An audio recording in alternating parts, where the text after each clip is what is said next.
Mis hermanos, abran sus Biblias, por favor, en la epístola de Pablo a los Romanos, epístola del apóstol Pablo a los Romanos, capítulo 9. Vamos, mis hermanos, a iniciar el día de hoy una serie nueva, una temática, o más bien dicho, vamos a volver a una temática que ya habíamos tocado, pero va a haber un cambio de la anterior a otra. Vamos a volver, mis hermanos, al tema de la salvación. Ya se recuerdan que el marco general es el nuevo nacimiento. Hoy vamos a volver, mis hermanos, a una parte, pues, doctrinal sobre todo, teológica. Vamos a estar hablando de algunos temas relacionados con la salvación. Hoy vamos a hablar acerca de la elección divina. Entonces vamos a estar aquí en este pasaje de Romanos 9. Voy a leer, sigan con su vista a partir del versículo 9. Para usarlo a modo de introducción y después vamos a volver a ese texto, por lo cual le voy a pedir que después de leer no cierre su Biblia, téngala abierta. Dice la palabra de Dios, porque la palabra de la promesa es esta: por este tiempo vendré y Sara tendrá un hijo. Y no solo esto, sino también cuando Rebeca concibió de uno, de Isaac nuestro padre, pues no habían nacido ni habían hecho aún ni bien ni mal, para que el propósito de Dios conforme a la elección permaneciese, no por las obras, sino por el que llama. Se le dijo: el mayor servirá al menor. Como está escrito: a Jacob amé, mas a Esaú aborrecí. ¿Qué pues diremos? ¿Que hay injusticia en Dios? En ninguna manera. Pues a Moisés dice: tendré misericordia del que yo tenga misericordia, y me compadeceré del que yo me compadezca. Así que no depende del que quiere ni del que corre, sino de Dios que tiene misericordia. Mis hermanos, la doctrina bíblica de la elección es una de las doctrinas que más controversia causan. Mire, hace algunos meses estaba escuchando a un famoso, porque sí es famoso, pastor mexicano. Estaba él dando una enseñanza acerca del pasaje que ya leímos, Romanos capítulo 9. Sin embargo, cada que él iba a los versos que no le convenía tocar para su postura teológica, porque él lo que estaba tratando de hacer era negar la doctrina de la elección divina, simplemente se brincaba los versos. Al final, pues la explicación que él dio fue más bien una mutilación del texto bíblico. Algunos otros, mis hermanos, que son maestros de seminario, algunos que son incluso autores de libros cristianos, han criticado duramente esta doctrina y la tildan en algunas ocasiones de errónea. Otros dicen que es un asunto monstruoso enseñar este tipo de doctrinas, y hay quienes se atreven incluso a decir que es una herejía enseñar esta doctrina. Como les digo, es un asunto controversial. Siempre que a mí, por ejemplo, me ha tocado dar clases de esta doctrina, siempre hay a veces dudas, incluso a veces desacuerdos de algunos que están escuchando esta enseñanza. Mire, a pesar de todo eso, la doctrina de la elección se encuentra en la Biblia.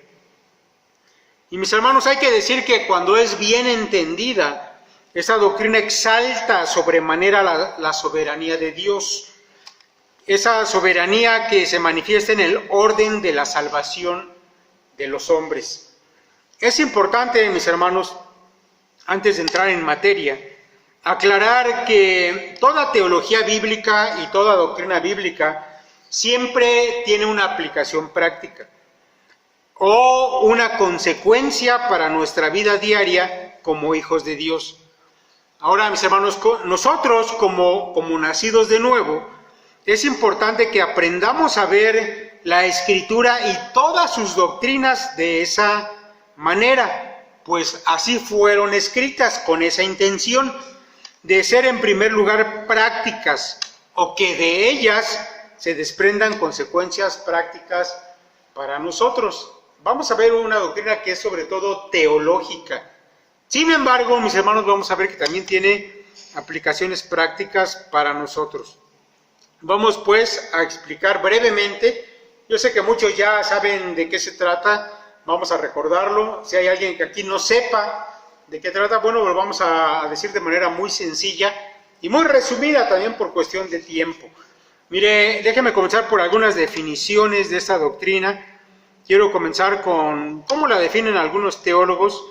El teólogo bautista tal vez más famoso sea A.H. Strong, y él nos da la siguiente definición. Dice: la elección es el acto eterno de Dios, por el cual en su soberana benevolencia y sin atender a ningún mérito previsto que ellos hubieren de hacer, escoge a algunos de entre el número de los pecadores para que lleguen a ser recipiendarios de la especial gracia de su Espíritu y por ende a ser hechos partícipes voluntarios de la salvación obtenida por Jesucristo.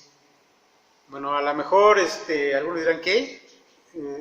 Bueno, déjenme leerle otra definición mucho más sencilla. Oliver Buswell, también en una teología muy apreciada en algunos seminarios y por muchos cristianos, dice lo siguiente. Dice: la elección se refiere al decreto eterno de Dios, por el cual escogió un pueblo de entre la masa de la humanidad pecaminosa, y lo eligió para obtener la vida eterna por nuestro Señor Jesucristo. Bueno, creo que es mucho más sencilla esta definición.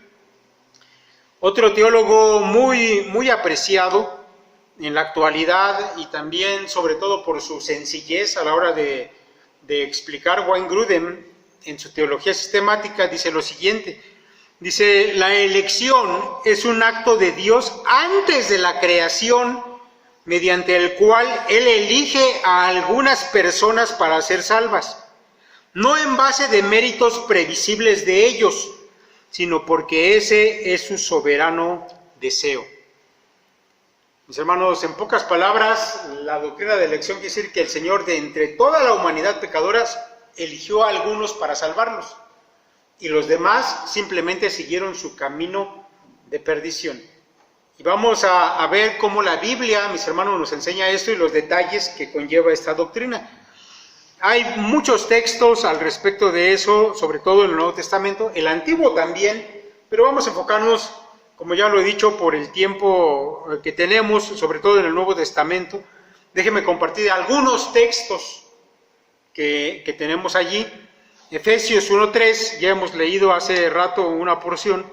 Dice el apóstol Pablo: bendito sea el Dios y Padre de nuestro Señor Jesucristo, que nos bendijo con toda bendición espiritual en los lugares celestiales en Cristo, según nos escogió en Él antes de la fundación del mundo, para que fuésemos santos y sin mancha delante de Él.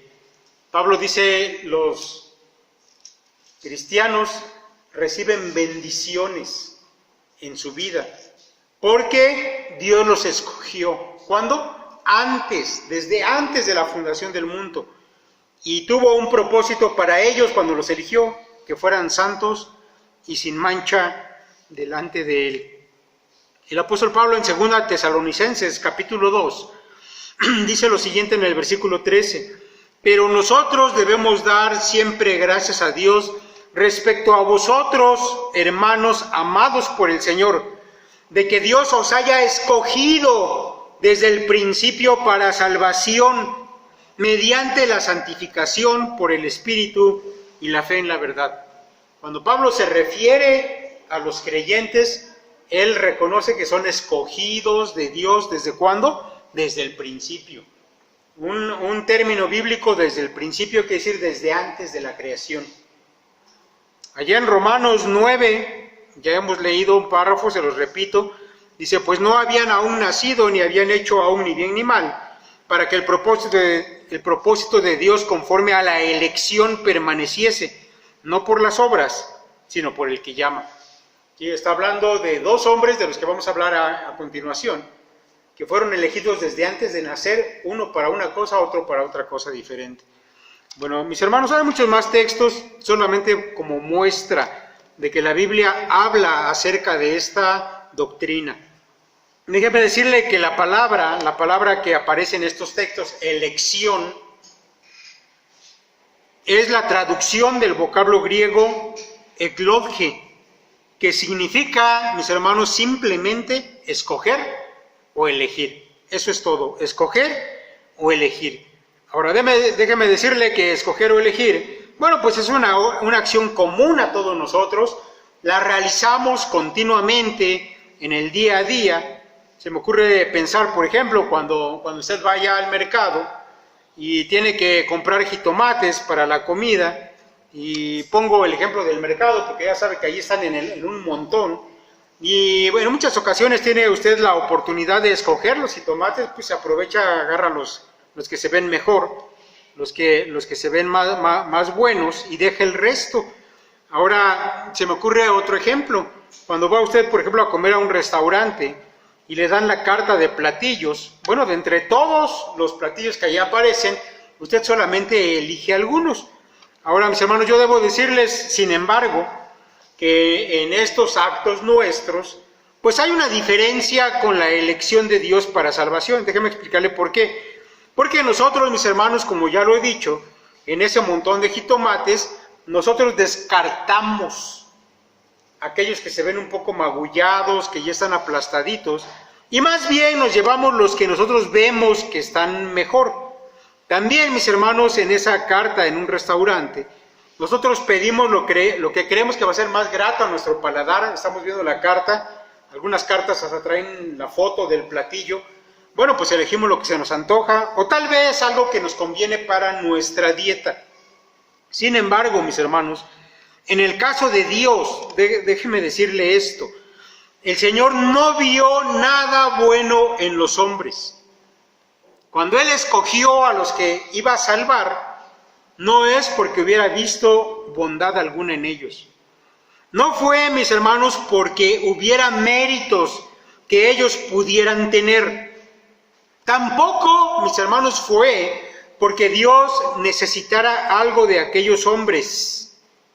Pablo nos dice que fue simplemente porque Él así lo quiso.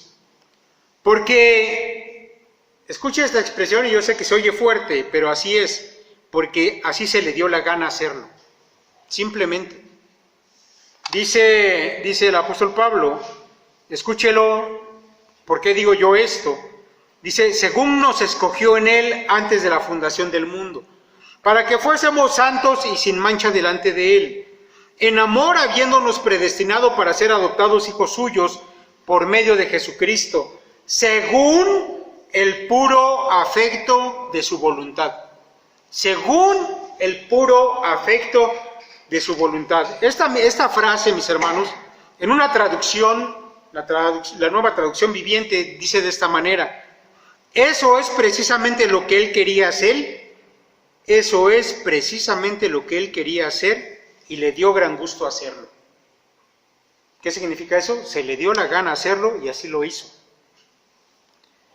Ahora, mis hermanos, todo esto, mis hermanos, es precisamente lo que vamos a encontrar cuando vamos a ese texto de Romanos que ya hemos leído. Allí hay dos historias que el apóstol Pablo utiliza como ejemplo para hablar de la elección. Una de esas historias es la de los gemelos Jacob y Esaú. La otra es la de Faraón, que se opuso a Moisés cuando fue Moisés a sacar al pueblo de Egipto. Vamos a hablar solamente de la primera, vamos a enfocarnos solamente en esta, Romanos 9, si tiene su Biblia ahí abierta, y vamos a ver cómo las definiciones que hemos leído, los detalles que hemos mencionado, aparecen aquí también. Dice el apóstol Pablo, porque la palabra de la promesa es esta: por este tiempo vendré y Sara tendrá un hijo. Y no solo esto, sino que también cuando Rebeca concibió de Isaac, nuestro padre, pues no habían aún nacido, ni habían hecho aún ni bien ni mal, para que el propósito de Dios conforme a la elección permaneciese, no por las obras, sino por el que llama. Se le dijo: el mayor servirá al menor, como está escrito: a Jacob amé, mas a Esaú aborrecí. Mis hermanos, este ejemplo maravilloso que Pablo utiliza del Antiguo Testamento tiene que ver con esa promesa que Dios había hecho a Abraham, esa promesa tenía que ver con que en Abraham iban a ser benditas todas las naciones de la tierra. Y mis hermanos, bueno, esa promesa anunciaba la venida del Salvador del mundo. De la descendencia de Abraham se iba a levantar un Salvador que iba a traer bendición a todas las naciones de la tierra. Ahora, la promesa, mis hermanos, que Dios le hizo a Abraham, comenzó a cumplirse cuando él tuvo un hijo, a pesar de que su mujer era estéril, Sara era estéril. ¿Cómo se iba a cumplir la promesa de que en Abraham y su descendencia iban a ser benditas las naciones de la tierra si no tenía hijos? Pero cuando él tiene un hijo, comienza el cumplimiento de la promesa y Dios resuelve un problema, la esterilidad de Sara.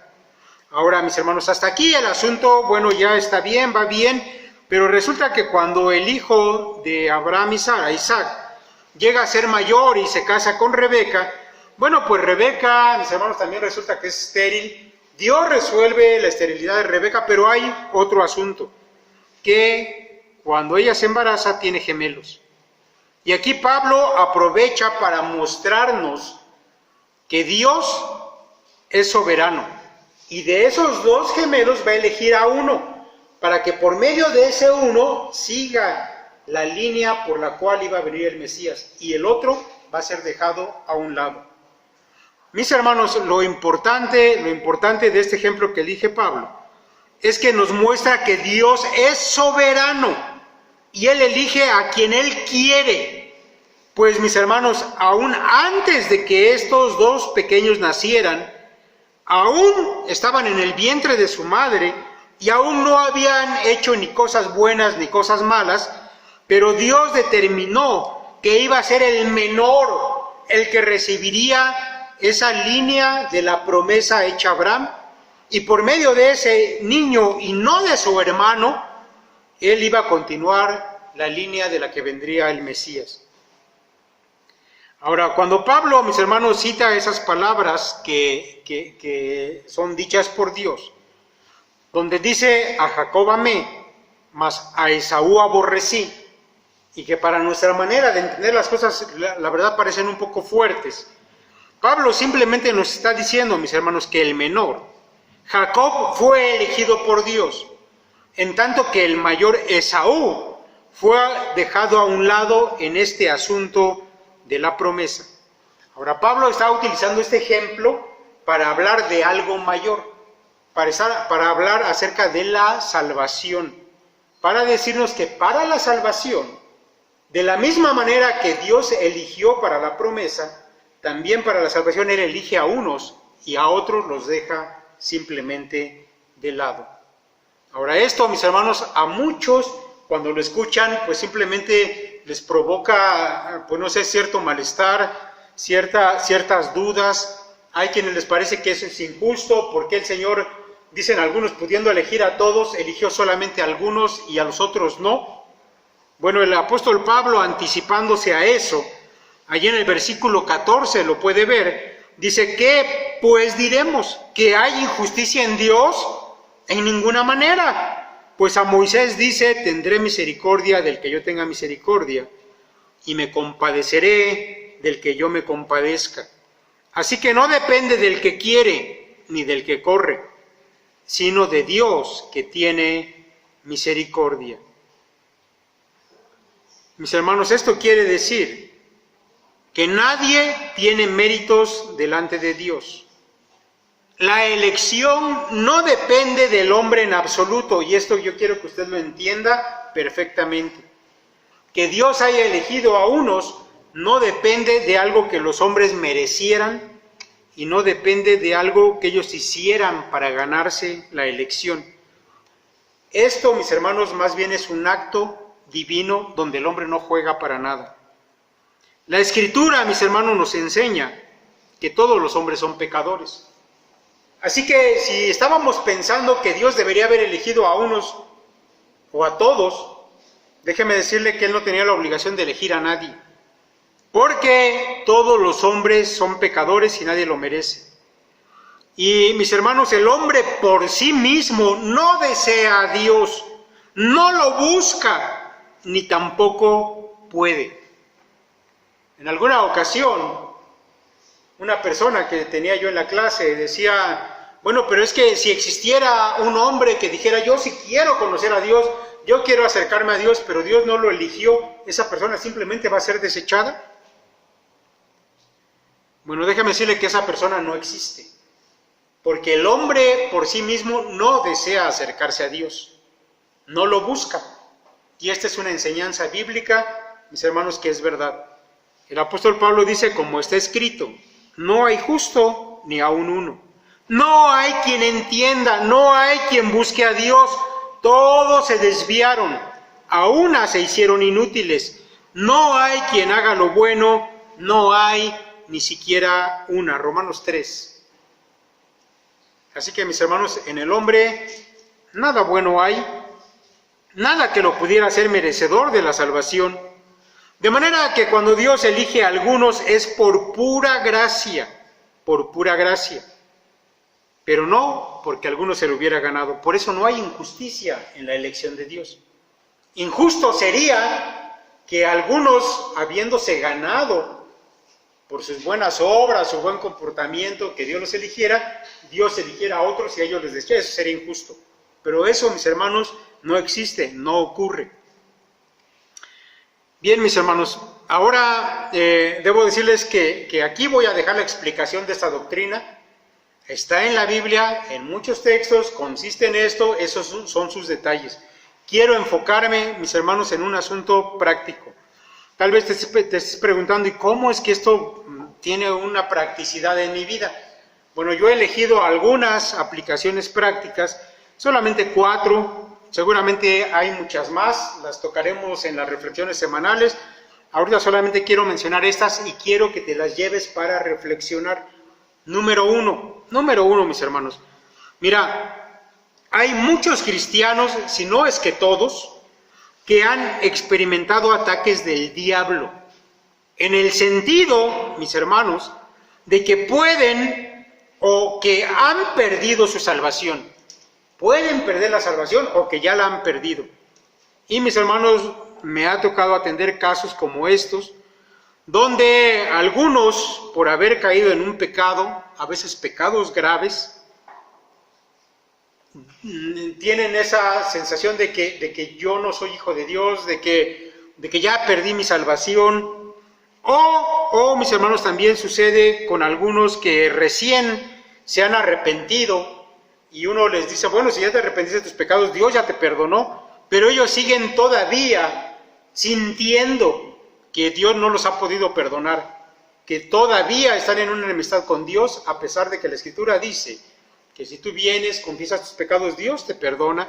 Hay quienes sienten que no ha sucedido de esa manera. Bueno, mis hermanos, el apóstol Pablo, cuando habla de la armadura de Dios allá en Efesios capítulo 6, él nos deja en claro que esos ataques son de parte del enemigo, de parte del diablo. Él anda acechando, anda buscando cómo destruirte, y estos ataques los utiliza para hacerte dudar, para debilitar tu fe, e incluso a veces para paralizarte y sacarte de la jugada cuando tú estabas activo en las cosas de Dios. Dice el apóstol Pablo, ya hablando de la armadura, tomad el yelmo de la salvación y la espada del Espíritu, que es la palabra de Dios. Quiero enfocarme en la primera parte, mis hermanos. ¿Por qué? ¿Por qué el apóstol Pablo habla acerca del yelmo de la salvación? Bueno, el yelmo es simplemente un casco que usaban los soldados romanos. Y por supuesto, mis hermanos, cuando hablamos de un casco, estamos hablando de una protección para la cabeza, una protección, mis hermanos, para la cabeza de un ataque potencialmente letal de parte de un enemigo. Se usaban unas espadas de hierro muy pesadas. Si te tocaba la cabeza estabas muerto, así que los romanos utilizaban ese casco que se llama un yelmo. Ahora aquí el apóstol Pablo, mis hermanos, llama a ese casco de la salvación. Y tiene que ver con las dos cosas, con la cabeza y con la salvación. Mis hermanos, en el caso de los creyentes, cuando el ataque del diablo viene acerca de tu salvación, es necesario, mis hermanos, decir que nuestro conocimiento acerca de la salvación debe ser firme, de manera que cuando el enemigo ataque nuestras ideas y convicciones, estas deben estar firmemente afincadas en la doctrina de la salvación. Por eso Pablo le llama el yelmo de la salvación, porque el diablo va a atacar tu cabeza, tus ideas. Y mi hermano, si tú has entendido que la salvación no es algo pequeño y temporal que se pierde así nada más, sino que si tú has entendido que este es un plan divino enorme, que trasciende el tiempo, que va más allá de nuestro nacimiento en el pasado, incluso es anterior a la creación del mundo, donde nuestros méritos no contaban para nada, pues aún ni siquiera existíamos, entonces tú debes estar seguro, debes saber que nada referente a tu salvación está realmente en tus manos. Tú no hiciste nada para ganártela, Dios te la dio. Dios te eligió a ti cuando no lo merecías. Mi hermano, si la salvación dependiera de nosotros, ganarla, o si Dios no la hubiera dado, pero dependiera de nosotros mantenerla, déjame decirte que yo creo que la perderíamos casi de inmediato. Casi después de haberla recibido por un mal pensamiento, por un mal deseo, por una obra pecaminosa. Pero ¿sabes qué? Gracias a Dios esto no es así. Así que cuando el ataque del diablo venga sobre ti, con dudas e inseguridad, tú debes volver a esta doctrina, donde tú sabes que la voluntad y la disposición de Dios para salvarnos lo abarca todo, es de Él solamente. Y tú recibiste algo de parte de la gracia de Dios que nadie la puede tocar, nadie te lo puede quitar. Debes estar seguro en eso. Número 2, punto práctico número 2. Mis hermanos, debemos ser agradecidos con Dios en todo momento, porque este don de gracia que hemos recibido, haber sido elegidos por Él, es algo invaluable. Es algo, mis hermanos, que ni siquiera alcanzamos a comprender todo lo que Dios tuvo que mover para que tú fueras elegido. Simplemente enviar a Jesucristo y que muriera por ti en la cruz hizo posible que tú fueras elegido, redimido y ahora estés aquí. Yo he escuchado a muchos hermanos que en su oración le dan gracias a Dios por el sol, por el viento, porque los pajaritos cantan y todo eso. Y yo no digo que eso esté mal. Pero ¿cuántas veces le das gracias a Dios porque Él te eligió a ti y te llamó y te salvó y ahora eres parte de su familia? Debemos ser agradecidos continuamente con nuestro Señor por esto. Mira, el apóstol Pablo, cuando veía a la gente de las iglesias que él había fundado, y esa gente andaba en el camino de Dios, y él decía, ellos se comportan como elegidos de Dios, él glorificaba a Dios y le daba gracias. Y lo expresa así en esas epístolas que él escribió. Por ejemplo, Primera Tesalonicenses 1, dice el apóstol Pablo lo siguiente, y quiero que escuche cómo él es reiterativo en que constantemente está en gratitud. Dice él, damos siempre gracias a Dios por todos vosotros, haciendo memoria de vosotros en nuestras oraciones, acordándonos sin cesar delante de Dios y Padre nuestro de la obra de vuestra fe, del trabajo de vuestro amor y de vuestra constancia en la esperanza en nuestro Señor Jesucristo, porque conocemos, hermanos amados de Dios, vuestra elección. Dice Pablo, constantemente yo me acuerdo de que ustedes practican la fe, de que están en la esperanza de que Jesucristo regrese. Mis hermanos, y eso simplemente confirma que son elegidos de Dios y yo le doy todo el tiempo gracias a Dios por ello. Debemos ser agradecidos. Debemos considerar, mis hermanos, ser agradecidos de las cosas que la Biblia nos enseña que Dios ha hecho a nuestro favor. Eso agrada a nuestro Dios. Número 3. Mis hermanos, la vida transformada de los nacidos de nuevo es una evidencia de nuestra elección. Ya hemos hablado de esto repetidas veces, de que aquel que ha nacido de nuevo muestra esa obra de Dios por la evidencia que da en su vida. Una vida que se transforma, que ve las cosas de manera diferente, que tiene comportamientos diferentes, pensamientos diferentes, deseos distintos a los que tenía antes. Mis hermanos, pero esto, por supuesto, también da testimonio de que hemos sido elegidos por Dios. Por eso, mis hermanos, por eso, nosotros debemos esforzarnos en nuestra obediencia a Dios. Debemos, mis hermanos, esforzarnos en no quedarnos estancados.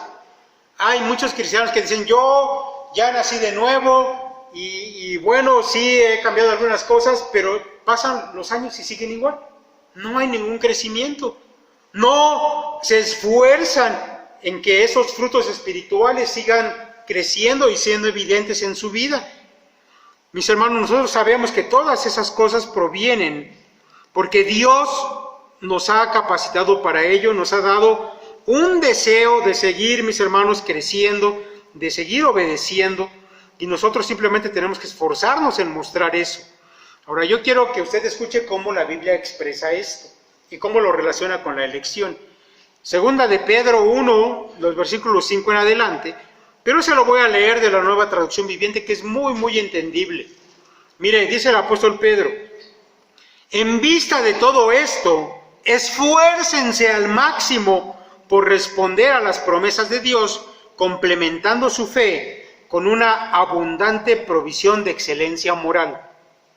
La excelencia moral con conocimiento, el conocimiento con control propio, el control propio con perseverancia, la perseverancia con sumisión a Dios, la sumisión a Dios con afecto fraternal y el afecto fraternal con amor por todos.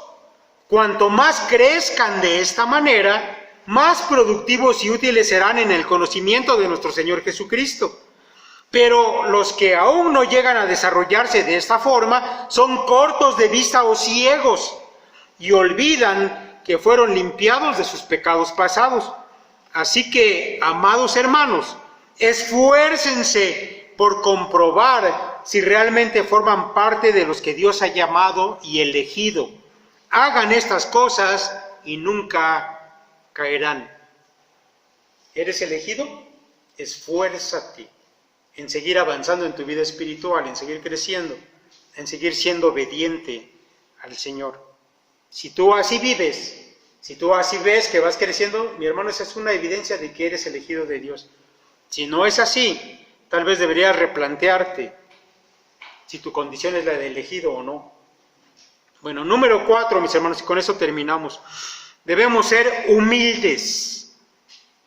Debemos ser humildes. Esta es una virtud cristiana que desafortunadamente en nuestros días, mis hermanos, brilla por su ausencia. Yo creo que la gente de nuestros días es todo menos humilde.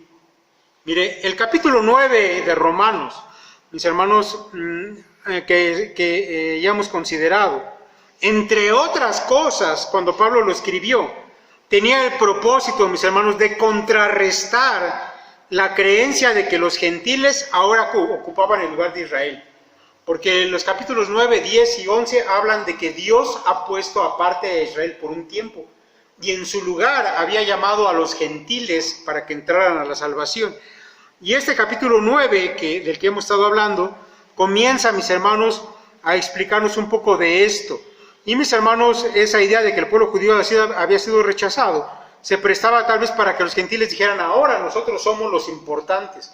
No los judíos, ahora nosotros somos los que tenemos el beneplácito de Dios. Pero, mis hermanos, Pablo va a dejar en claro y va a explicar que Dios tiene un plan perfecto para los elegidos y también un plan para los no elegidos, y que tanto gentiles como judíos formaban ahora parte del pueblo de Dios, no por su nacionalidad, tampoco por algo que ellos hubieran hecho, sino por la libre y soberana elección de Dios. Mis hermanos, y esto sin duda era un llamado a ser humildes, a no creer que tú eres más que los demás, sino en lugar de eso a glorificarte a Dios y no a nosotros mismos. Ya hemos hablado de esto en otras ocasiones, Romanos capítulo 12, ahí Pablo nos recuerda también que no debemos tener un concepto más alto de nosotros del que deberíamos tener. ¿Qué somos en la iglesia, mis hermanos? Somos solamente un grupo de pecadores a los que Dios eligió por gracia y que nos salvó, pero no somos más que eso. Así que si tú vienes aquí a presumir tu nivel académico, o tú piensas que sabes más de Biblia que los demás, o no sé, cualquier situación que te hiciera ver menos a tus hermanos, debes entender qué es lo que realmente eres, un pecador del que Dios se compadeció. Y por eso es que estás aquí, no por otra cosa. Debemos ser, ¿qué? Humildes. Y recordar, mis hermanos, lo que somos y de dónde venimos, nos va a ayudar siempre a eso. Ahora, mis hermanos, pero hablando de humildad, también, mis hermanos, en este pasaje yo creo que encontramos un sentido un poco diferente al respecto de la humildad, o una aplicación tal vez un poco diferente. Y viene, mis hermanos, en cuanto a que debemos reconocer que realmente, mis hermanos, hablando de Dios, sabemos muy poco o prácticamente nada. Muchas veces pensamos conocer a Dios y a veces nos atrevemos, mis hermanos, a dar opiniones que rayan en lo soberbio, en lo orgulloso, a veces en lo grosero, porque pensamos que sabemos y hablamos de esa manera. Cuando realmente, mis hermanos, no lo conocemos como pensamos. Y a menudo, mis hermanos, tomamos actitudes que no debería. Cuando, mis hermanos, en lugar de eso deberíamos ser humildes ante la grandeza de nuestro Dios. Mire, como ya le he dicho desde el principio de esta predicación, cuando vamos a esta doctrina de la elección, hay quienes se atreven a decir, yo no estoy de acuerdo, yo no creo, es más, yo pienso que si alguien enseña esa doctrina, es una persona ignorante, etc. Déjeme darle un ejemplo, no de lo que yo he visto, un ejemplo que el erudito Douglas J. Moe pone. Este hombre, Douglas J. Moe, es uno de los grandes expertos en las cartas de Pablo. Y él menciona el caso de otro teólogo, J.C. O'Neill, quien califica, fíjense, califica no la creencia en la doctrina de la elección, sino el párrafo que acaban de escuchar de Pablo, de ese asunto de que él eligió a unos, Dios eligió a unos y desechó a otros. J.C. O'Neill dice de Pablo que este pasaje que escribió el apóstol es completamente inmoral. ¿Sabe por qué él dice eso? Él dice eso, mis hermanos, porque yo creo que el concepto que él tiene de Dios es a su manera. Lo que él espera que Dios sea no es lo que enseña la Biblia. Es lo que él aprendió en su cultura evangélica, o lo que leyó, o lo que escuchó en algún seminario, pero no según la Biblia. Y esto yo quiero que tú lo aprendas también. Que el concepto que tú tengas de Dios no sea el de tu denominación evangélica, no sea lo que has escuchado por allí en la calle, o de tus padres o tus abuelos. Mis hermanos, yo creo que el concepto que debemos tener de Dios es el que viene de la Biblia. Y debemos reconocer que muchas veces lo que de Dios se dice en la Biblia va a chocar con las ideas que nosotros tenemos. Y yo creo, mis hermanos, que en estos tiempos que estamos viviendo, la gente quiere tener un concepto de Dios, de un Dios que respeta los derechos de todos los hombres, que los derechos humanos van por delante de la soberanía de Dios. Pero cuando se les dice que Dios realmente elige a quien Él quiere y que no respeta los derechos que tú crees que deberías tener, bueno, mucha gente se ofende y termina diciendo cosas como las que este teólogo dice. Pero esa actitud, mis hermanos, es solamente parte del espíritu rebelde que vivimos en nuestra época, de un espíritu ignorante de la Escritura que busca solamente, egoístamente, mis derechos, lo que yo quiero, y Dios debe ser como yo quiero. Bueno, no es así. No es así. Así que, mis hermanos, ¿qué debemos nosotros hacer? Debemos humillarnos delante del Dios de la Biblia. Debemos aceptar lo que la Escritura dice, aunque choque con nuestras ideas preconcebidas. Y nuestra mente tiene que terminar adaptándose a lo que la Escritura dice. Porque aquellos rebeldes, aquellos que no están de acuerdo con lo que la Escritura dice de Dios, el apóstol Pablo les dice allá en Romanos, en el mismo capítulo 9, lo siguiente: mas antes, oh hombre, ¿quién eres tú para que alterques con Dios? Dirá el vaso de barro al que lo formó, ¿por qué me has hecho así? ¿O no tiene potestad el alfarero sobre el barro para hacer de la misma masa un vaso para honra y otro para deshonra? Mis hermanos, Pablo está diciendo, tú eres el barro, Dios es el alfarero.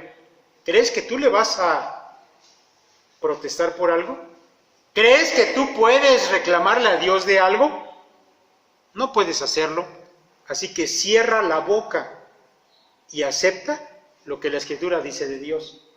No te atrevas a proferir palabras altaneras o groseras en contra de Dios. Mis hermanos, yo sé que muchas cosas que encontramos en la Biblia no le va a parecer, acéptelas, porque simplemente es la palabra de Dios. Hay cosas que en su vida le van a pasar y a veces terminamos culpando a Dios y reclamándole a Dios, no lo haga. Usted es el barro, Dios es el alfarero. Así que seamos humildes también en ese sentido. Mis hermanos, vamos a dejar por ahora hasta aquí esta predicación. Vuelvan a escuchar en la semana estas aplicaciones prácticas, repáselas, medítelas, algo que a veces ya no se hace hoy en día, tomarse tiempo para reflexión, pero yo le invito a que lo haga. Y mis hermanos, vamos a seguir hablando de temas doctrinales con aplicaciones prácticas las próximas semanas. Que el Señor los bendiga, mis hermanos.